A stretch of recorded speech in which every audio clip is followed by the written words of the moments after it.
Okay, let's go. Right, okay.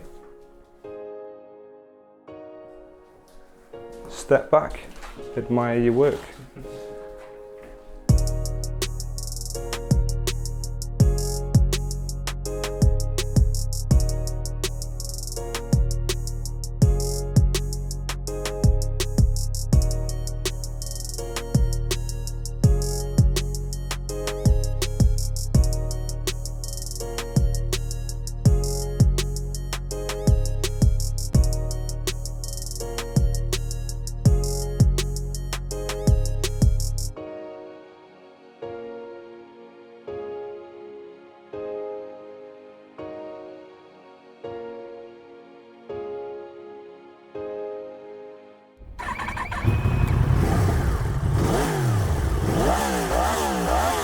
So, it has been a few months. Time definitely to explain where we're at with this thing. So it's similar to what we had last time where we showed the tank on, and I think, oh no, all we did was sort of part of the headstock. We didn't even have the bars.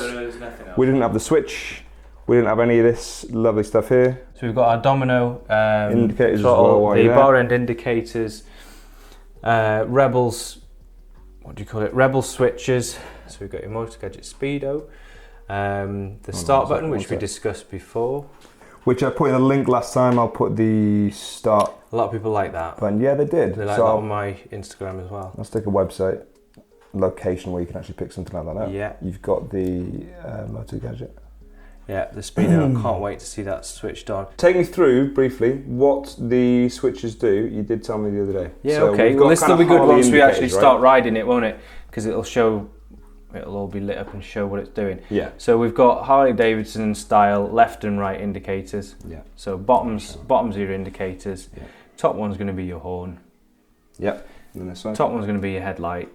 Yep. And then this one is the cycle button or switch button for the menu on the Speedo. Okay, where's the headlight from? That is headlight is from. I'd have to get the website because it was a completely Japanese website which needed translation. You got it from Alchemy originally, didn't you? But it didn't work. That's right, Alchemy. It's exactly the same style as the Alchemy light. Yeah.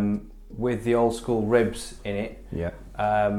But it's a 6, I think it is. It was the 4.5 wasn't big enough. The cables you've gone for there for the throttle? No, yes, sorry. So I think there's a Venil cables,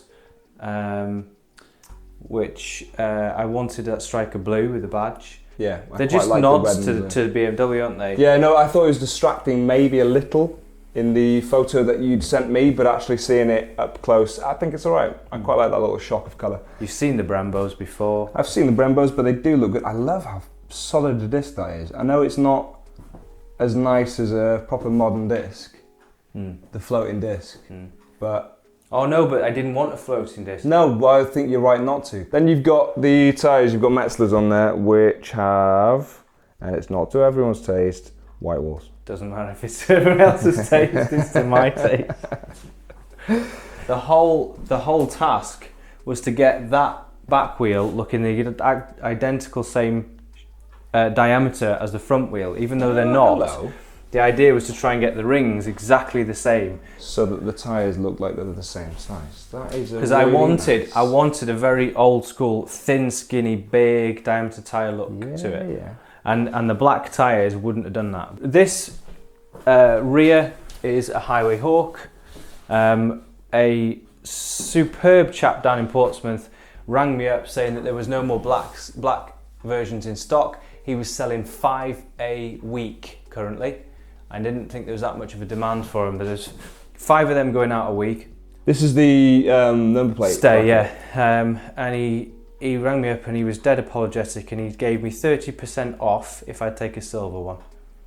So I took a silver one. He said, you know what? It might look even better with the silver. I actually do like it now. I didn't want the silver, but I really do like it. Tarozzi. These are expensive, weren't they? Front set's one of the most expensive parts of the bike.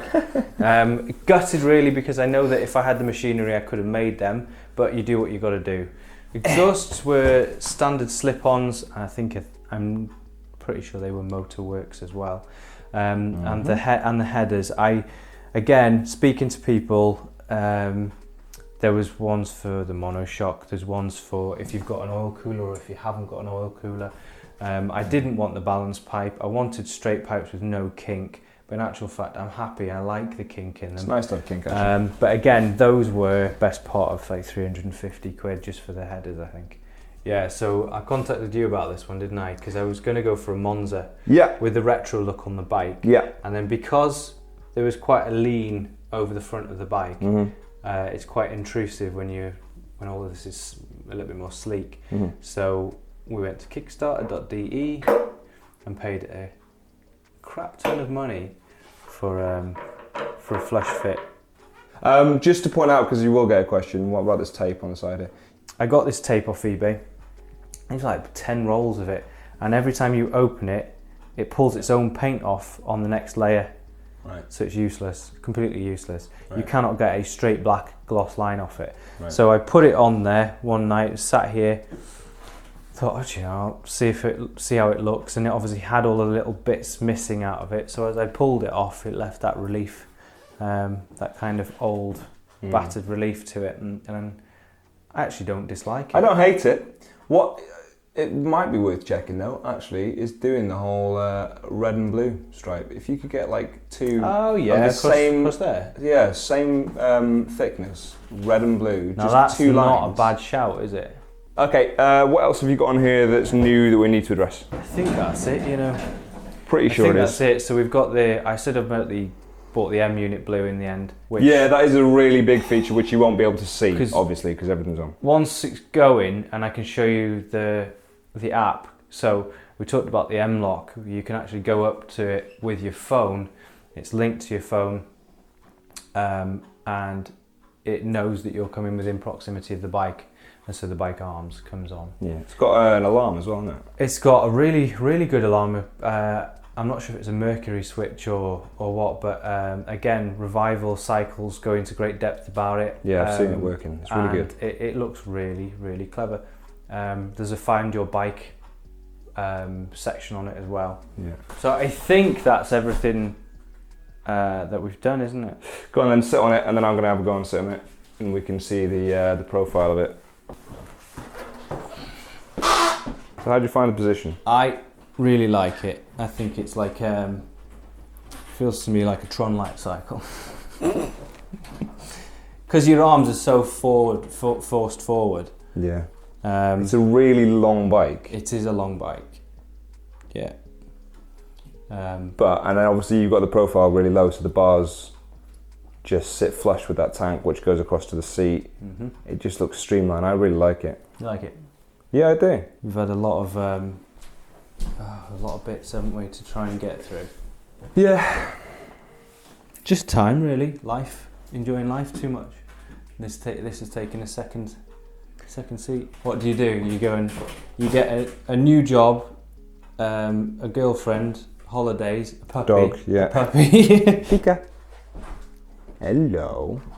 It's all your fault, isn't it? If people are commenting and wondering why it's taken us ages to make this bike and finish it, a huge portion of it is definitely you. Are you going to be able to wait for me to come up so I can actually hear this thing start for the first time?